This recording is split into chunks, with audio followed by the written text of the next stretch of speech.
Hello and welcome to this first class of the AAA for the September 2020 exam session. I'm going to introduce myself. My name is Lukman Rafiq and I'm the tutor for this paper AAA. Um, my background is that I've been in teaching profession for more than 12 years now, and I've been teaching various areas for various qualifications that include the performance management, audit, financial reporting, and financial management. I've been teaching them for the ACCA qualification, for the ICW qualification, for the CIMA qualification of UK, and the Institute of Chartered Accountants of Pakistan. So I've actually been teaching these qualifications for the last many years. I've also conducted the practice to pass webinars for ACCA Pakistan for the papers AAA and for the paper AFM. And my own background is that I'm a professionally qualified accountant, having worked with some shipping industry and having worked with the practicing firm also. And now I have been running an institution named as a scriber. So that's what my own background is. What I'm going to do is I'm going to start discussing about this advanced audit and assurance. And before I go on discussing about this advanced audit and assurance, what I'm going to explain to you people is that a lot of you people would have struggled at the F8 paper, which is the audit and assurance AA paper. A lot of you people would have struggled at the F8 paper. But let me tell you that F8 is more of a conventional audit. F8 is more of a conventional audit. Whereas when it comes to AAA, AAA is actually a mixture of audit plus reporting. It's a mixture of audit plus reporting. So basically what happens is a large extent of the SBR knowledge is actually examined at the AAA level. A large extent of the SBR knowledge is examined at the AAA level. So it's always recommended and it's always suggested that you attempt AAA once you have attempted SBR, or if you are attempting AAA without SBR, then you should also be attempting SBR in the same attempt, because both of these papers, they complement each other, and a significant portion of SBR is actually needed if you wish to pass the AAA paper. So that's an important thing which you have to keep in mind while attempting this AAA paper. Now, let's move a bit forward and let's try to have a discussion. So basically what happens is I'm going to discuss about the relational diagram that the ACCA publishes for each of the qualifications. And as you could see, that it's basically the audit and assurance, which is the F8 paper.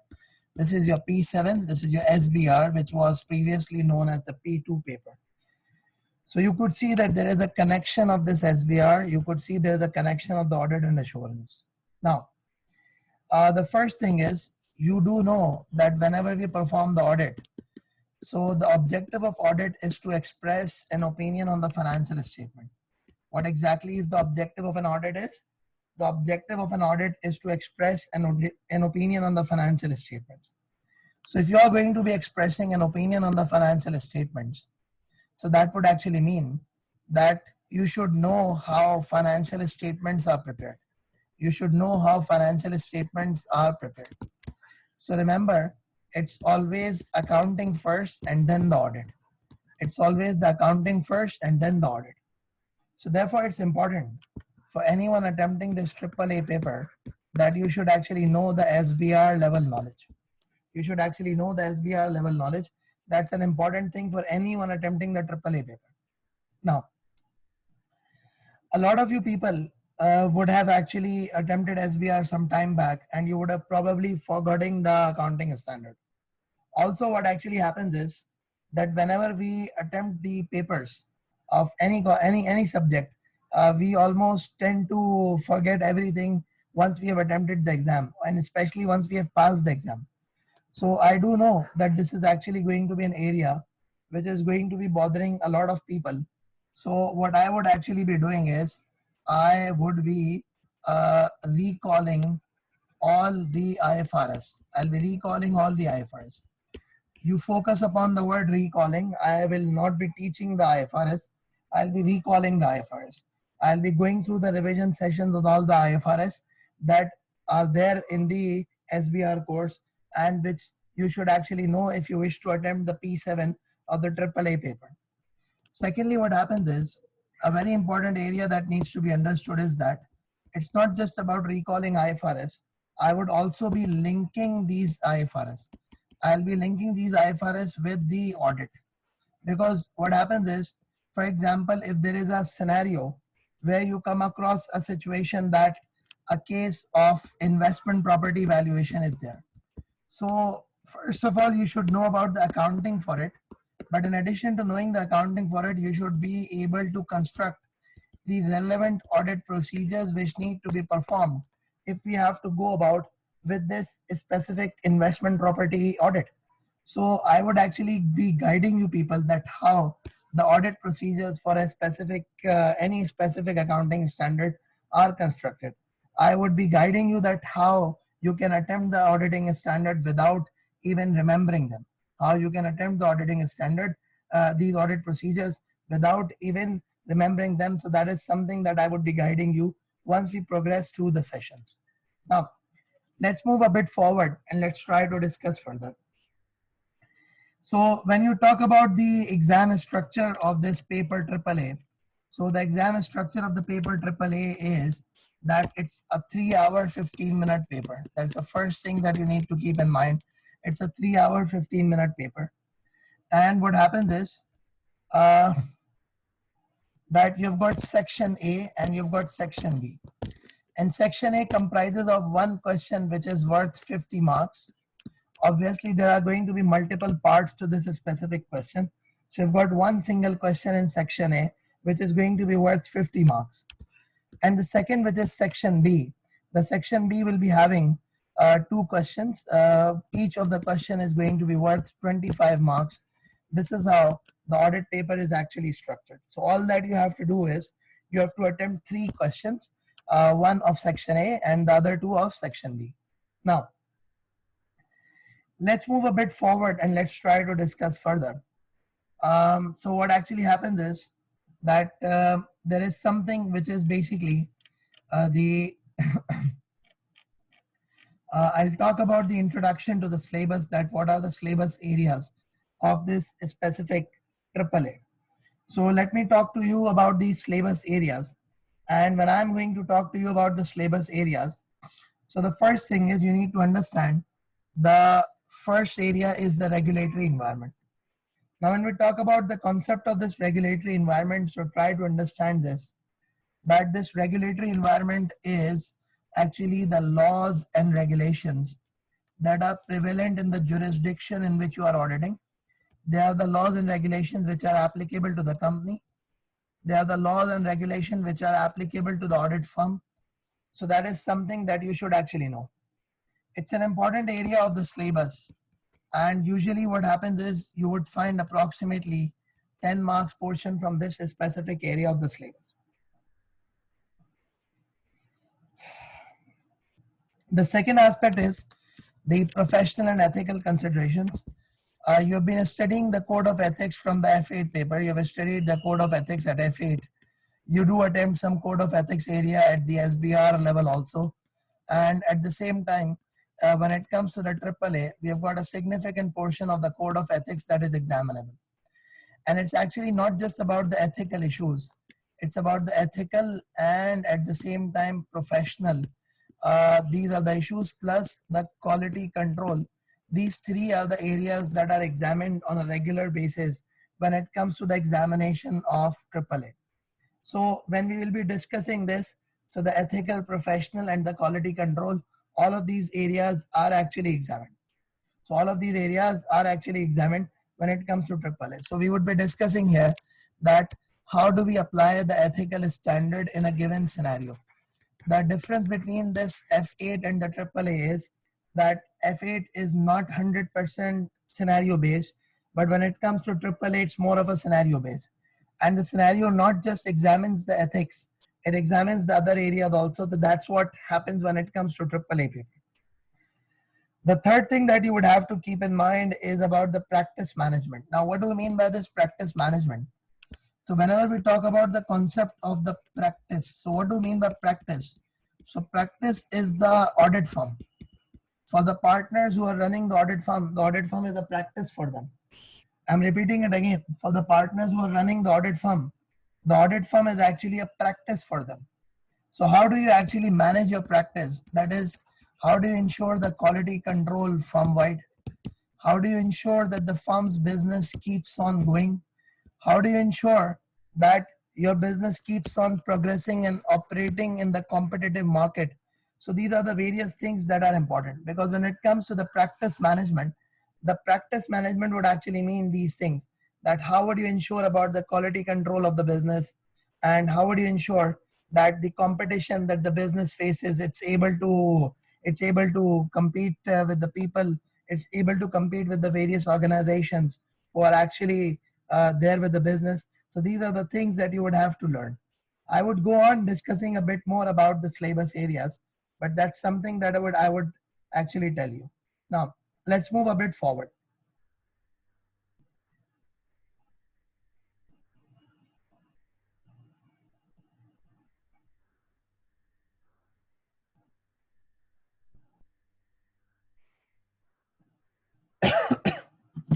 Now, what next is there? So we have got these three areas, and let me tell you that they are not the core areas. I mean, they're not the core areas in this sense that if you count the weightage of these areas in the examination, these three sections are going to constitute approximately 25 marks. Now, so the 25 marks are important, but you can't expect a single question entirely on this specific area. I mean, what the examiner maximum is going to do is that they would include 15 marks in one of the questions of section B, and they would include around 10 marks in one of the questions of in the section A question. That's how the examiner operates with respect to these three areas of the syllabus, which is section A, section B, and the section C. Now let's move a bit forward and let's try to discuss further. So if I try to discuss further, then what happens is that you've got these two more areas, which is section D and section E. Now let me guide you that this section D is the core area of the syllabus, and it approximately is an area where you would find questions like 35 marks, 40 marks. That's something that's actually going to be there with respect to this area. So 35 marks, 40 marks, that's what is there with respect to section D. Now, section D is where the actual audit takes place. Section D is where the actual audit takes place. Now, what happens with respect to the section D? So let's try to understand this. When it comes to the section D, so basically, with respect to the section D, one of the things that actually happens is that you start off from basically there are three stages of the audit. One of them is a planning stage. The other one of them is actually a performance stage. And the third one of them is basically the review and reporting stage. So this review and reporting is covered here. But when it comes to the planning and the performance, that's what covered in this section D of the syllabus. When it comes to the planning and performance, that's what is actually covered in section D of the syllabus. So now let's try to have an understanding.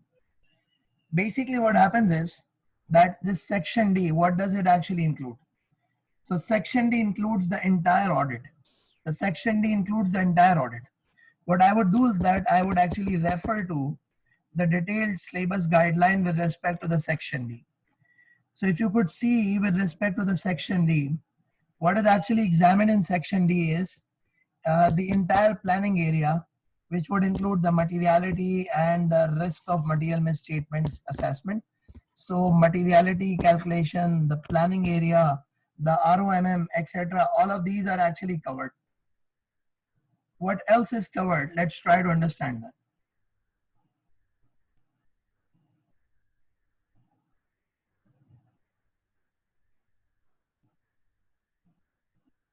So if I talk about the further areas that are actually covered, So basically evidence and testing considerations, audit procedures and obtaining the evidence.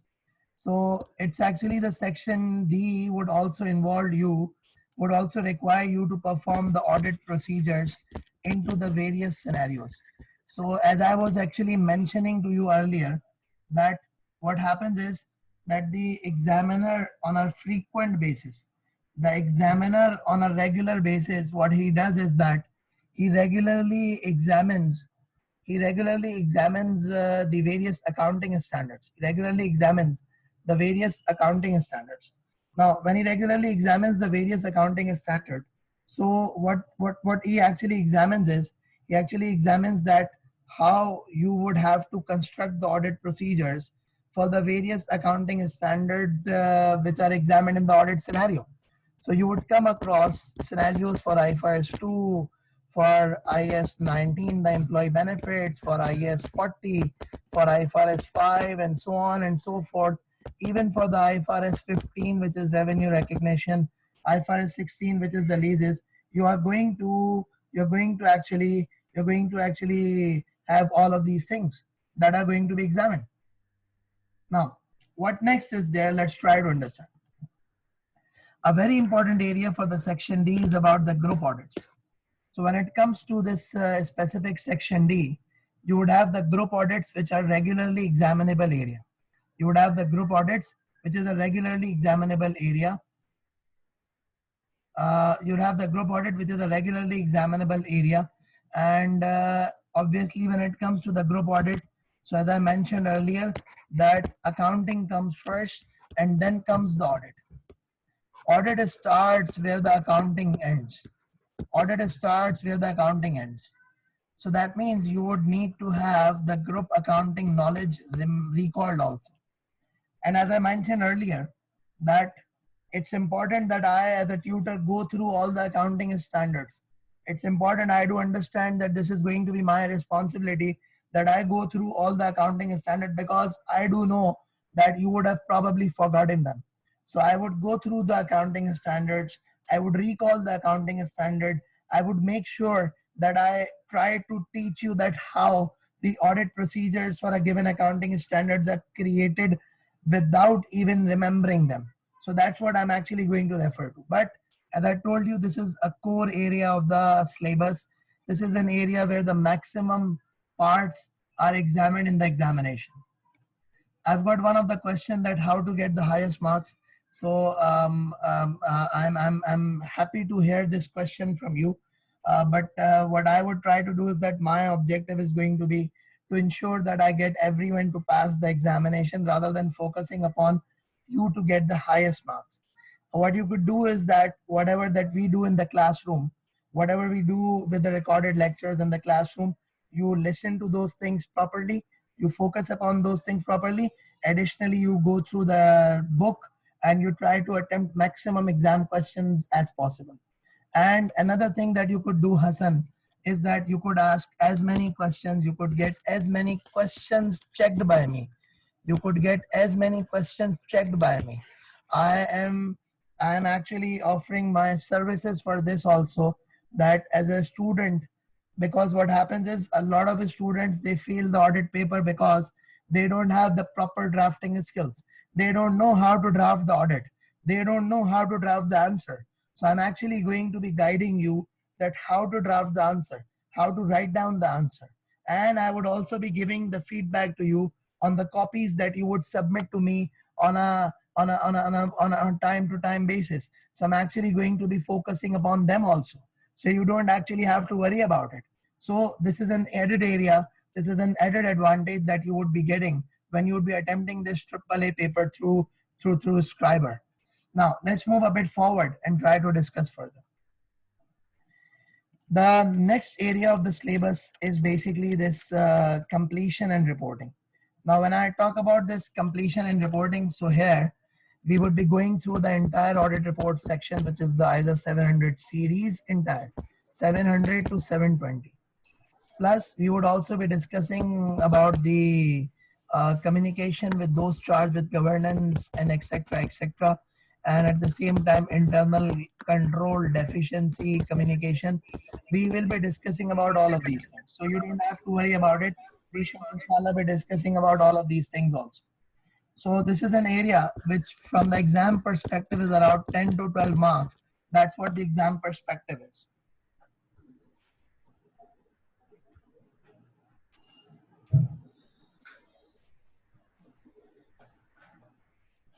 Okay, next area of the syllabus is about the other assignments.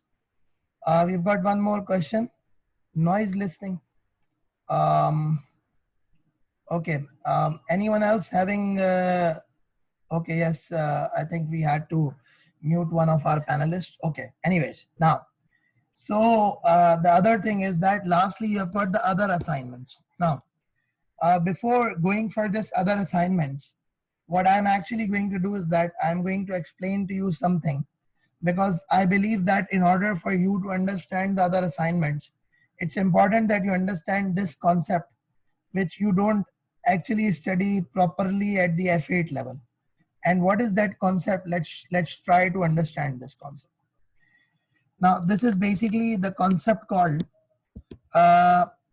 basically there is a body which is called IAASB, which is International Auditing and Assurance Standard Board. It is Auditing and Assurance Standard Board.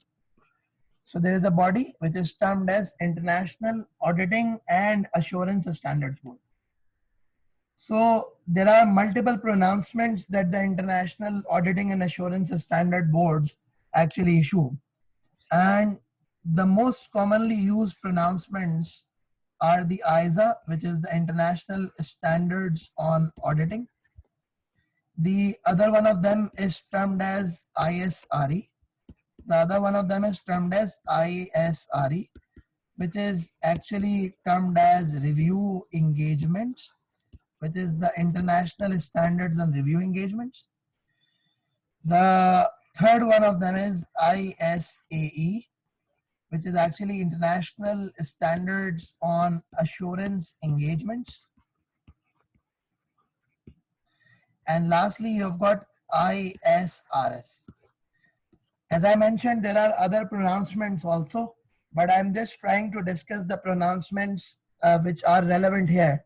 So there is another thing which is called ISRS. And what exactly is this ISRS? It is International Standards on Related Services. It is International Standards on Related Services.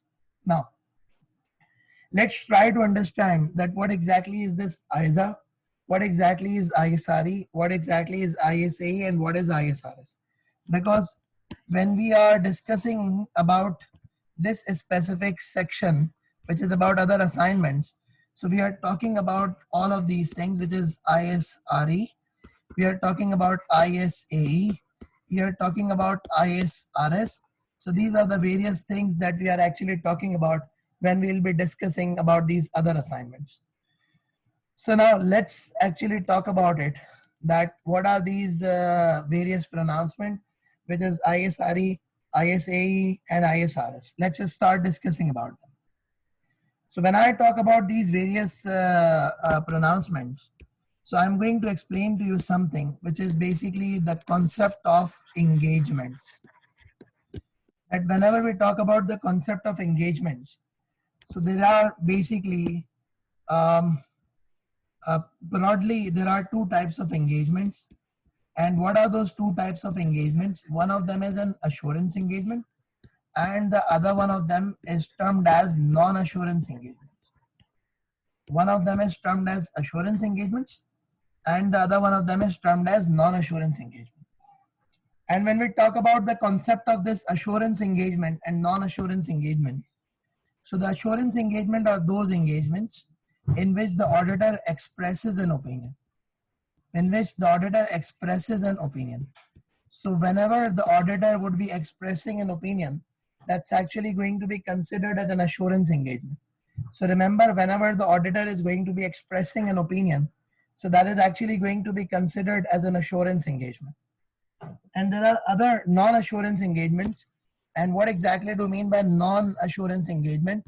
So that actually means no opinion from the auditor.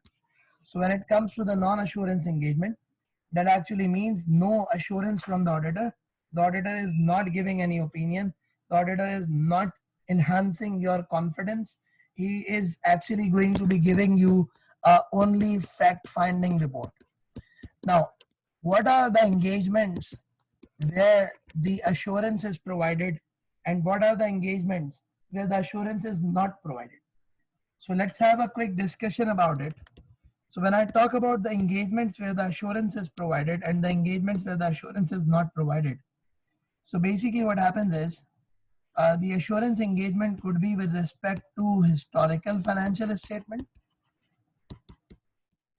and these engagements could actually be with respect to other than historical financial statement.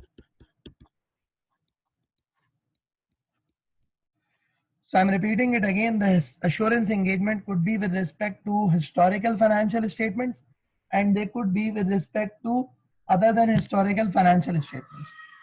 Now, when we talk about this historical financial statements and other than historical financial statements, so let's try to understand this thing, that with respect to the historical financial statements, you have got two types of engagements. And what are those two types of engagement? One of them is termed as an audit, and the other one of them is termed as a review engagement. And we have got the ISA, which is applicable on audit, and we have got ISRE, which is applicable on the review. So as I mentioned that we have got engagements, two types: assurance, non-assurance. The assurance is when you express an opinion. Non-assurance is when you don't give an opinion. Non-assurance is when you don't give an opinion. Now let's move a bit forward. With respect to the assurance, you give assurance on the historical financials and other than historical financial statements. And when we talk about the historical financial statements, so you do know that whenever you go for the audit, it's actually the past financial. You're not auditing the future, you're auditing the past. You're auditing what has already passed. You're auditing what has already been concluded. So it's actually about historical financial statements. It's about the historical financial statements. So with respect to the historical, you've got an audit which is conducted in accordance with ISA, and you've got a review which is conducted in accordance with ISRE. Now, what exactly is the difference between the audit and what exactly is the difference between the review? Okay, Dilawar, okay, let me try to fix it. It's basically the internet issue across the board.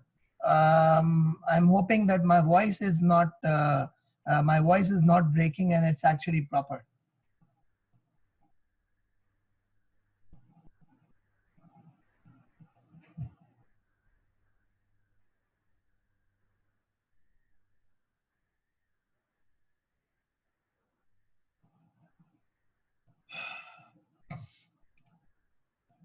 Okay, now let's try to discuss this.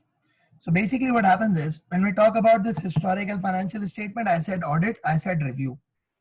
Now, if I talk about this concept of audit and review, so let's try to have a quick discussion between the difference between the audit and the review. So when we talk about the audit and the review, the major differences with respect to the audit and the review is that when we perform the audit, we perform all procedures. We perform all procedures. Now, what do we mean by all procedures? So the all procedures is basically every single procedure, like analytical procedure, external confirmation, inquiry, inspection, observation, etc., etc., etc. But when it comes to review, you can perform all procedure, but what is mandatory is the inquiry and analytical procedure. What is mandatory is your inquiry and analytical procedure.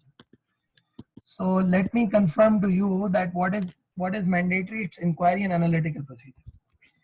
Similarly, when it comes to the audit, what happens is you give a reasonable assurance.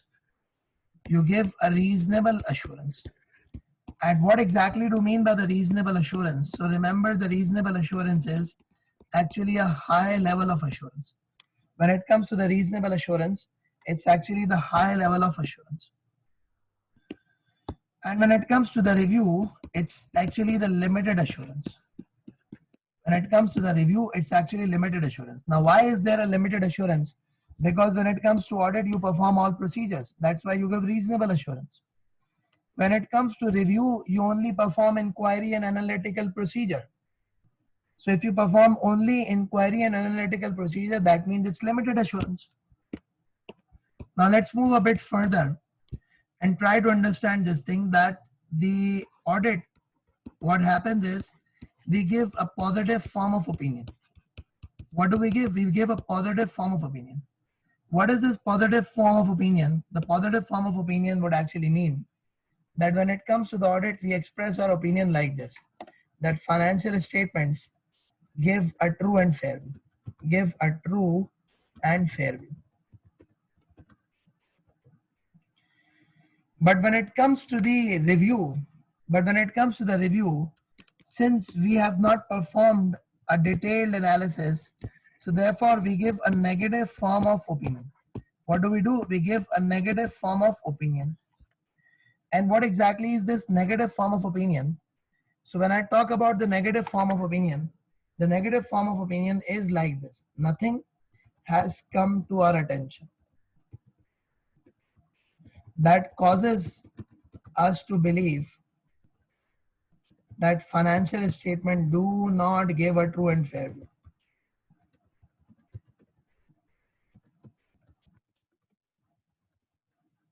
So that's what you actually do.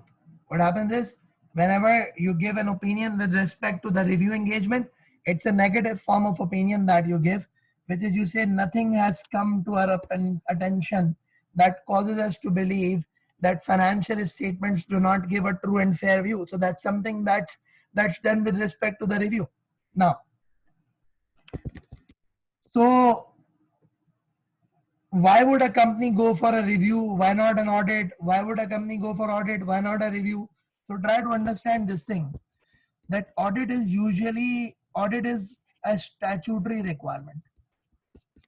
But when it comes to review, a review can be and cannot be a statutory requirement.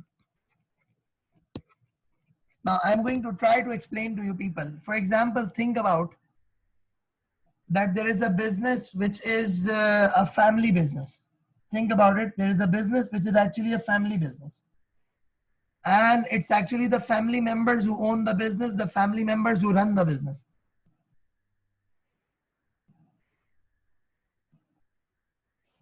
So, and the paid up capital is such that the audit is not mandatory. But still, what they want to do is that they want to have an idea that whether the financial statements are prepared correctly or not, whether the affairs of the business have been handled properly or not. So what they would do is that they would go for a review, because since the review involves less work, therefore review is cheaper. Review is cheaper as compared to audit. A review is cheaper as compared to audit. Audit is an expensive item. The review is not an expensive item. Audit is an expensive item.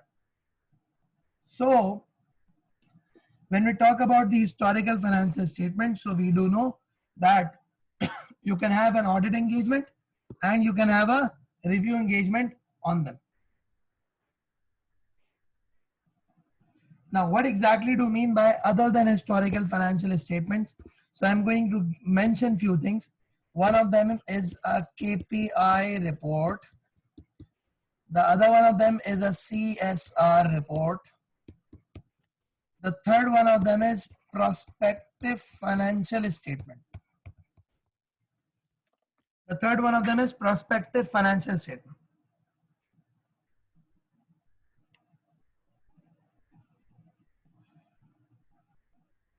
Now let me explain to you people that what exactly is this other than historical financial statement. So you see, what happens is when we talk about this other than historical financial statements, so I did mention various examples. One of them is basically the KPI report.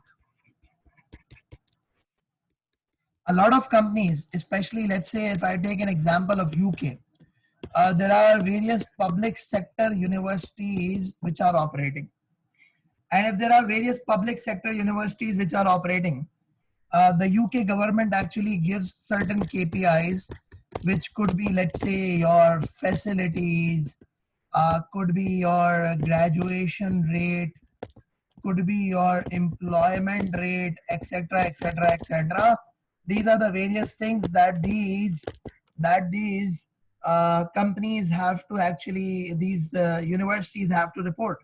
Now, and when they have to report, so how would the government believe upon them? So what they need to do is that they need to go to a practicing firm and obtain an assurance report on these KPIs. So now, this KPI report is neither a financial statement nor a historical financial statement. What is it? It is something which is other than historical financial statement. So anything which is other than historical financial statement, that is going to be an assurance engagement would be performed in accordance with ISAE. An assurance engagement would be performed in accordance with ISAE, the International Standards on Assurance Engagement. That's how the engagement is going to be performed.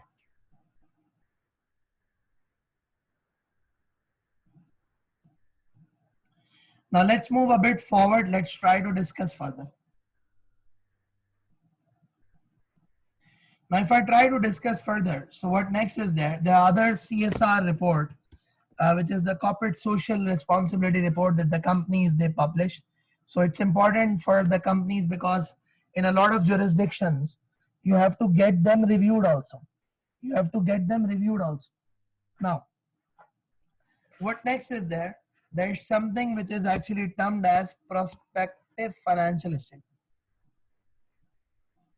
There's something which is termed as prospective financial statements. What exactly are they? When you apply to a bank for a bank loan, I mean, I'm just giving you one example. There could be many other examples, but I'm just giving you one single example. When you apply to the bank for a bank loan, so what actually happens is the bank would watch to see that how are these funds going to be utilized? What exactly is the future for these funds? So what exactly is the future for these funds? So let's try to understand this thing.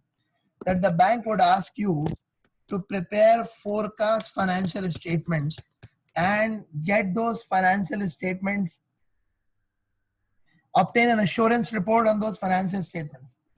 So if it's actually going to be an assurance report on those financial statements, then that is actually going to be considered as prospective financials, and such an engagement would be performed in accordance with ISAE. Such an engagement would be performed in accordance with ISAE, the International Standards on Assurance Engagement. The next thing is basically the non-assurance engagement. And I have mentioned earlier also, it's basically the international standards on related services that applies to it. What exactly is a non-assurance engagement? I'm going to give you example of two. One of them is termed as compilation engagement. What is it termed as? It is termed as compilation engagement. And the other one of them is the agreed upon procedure.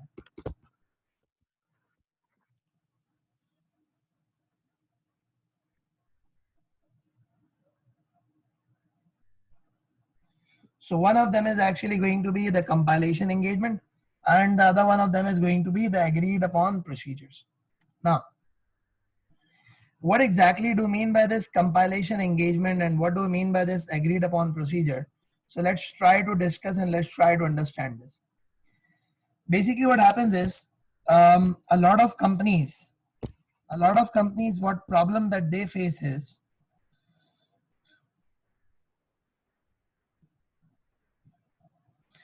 they don't have professionally qualified accountant. They do have the accountants who would have performed the accounting records, who would have actually done the bookkeeping. So they do have these people who have actually would have done the bookkeeping. Now let's try to understand this. So if they would have done the bookkeeping, now they are unable to actually convert these financial statements into the IFRS compliant financial statement. So what these companies they do is that they engage audit firms. They engage audit firms. You see, the audit firms have got the advisory department. They've got the other assurance services other than assurance services department. So the advisory department does all such type of tasks. So what the audit firm would do is that audit firm would actually prepare IFRS compliant financial statement for them. And this is actually going to be termed as a compilation engagement. This is actually going to be termed as a compilation engagement. What is it actually going to be termed as? It's going to be termed as a compilation engagement.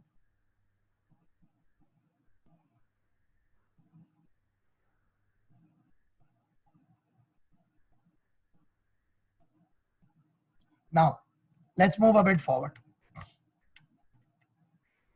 So basically, such engagements actually fall under ISRS. Such engagements actually fall under ISRS. So if I talk about the section F of the syllabus, which is about the other assignments, so you could see that the other assignments over here include all of these which are actually going to be covered by ISRE, the review engagements, ISAE, the assurance engagement, and ISRS, which is actually going to be the related services. So that's what we are going to be focusing upon. Now, lastly, there are these current issues and the developments. So just like the accounting standards, the auditing profession keeps on developing, and the auditing profession keeps on developing more quickly as compared to the accounting standards. So basically what happens is that these current issues with respect to the changes in ISA, with respect to the changes in other requirements, they're all going to be part of the syllabus and we shall be discussing them. So if I sum up, this is what the syllabus of AAA is all about. And essentials are, you should actually know two things if you wish to pass AAA. And what are those two things? Those two things are, number one, your drafting skills. Number two, your accounting standard knowledge. These are two important aspects. If you are good at these, you would actually be able to pass the AAA paper. And I'm telling you, the advantage that you would have of studying would be that I'm myself a reporting tutor also. So you would inshallah not be having issues with respect to the accounting standard knowledge, delivery, recall, scenarios, etc., etc. That's something that you would have an excessive advantage through this specific course.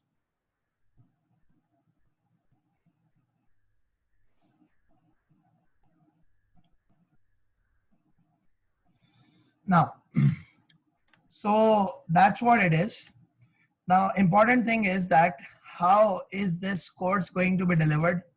So we have also communicated to you people earlier also that this course is actually going to be delivered to you people through hybrid learning. What is going to be this hybrid learning? It's going to be a mixture of live plus recorded sessions. It's going to be a mixture of live plus recorded session. And with at least one recorded class, every week, at least one live class every single week. That's an at least, that's what I'm talking about.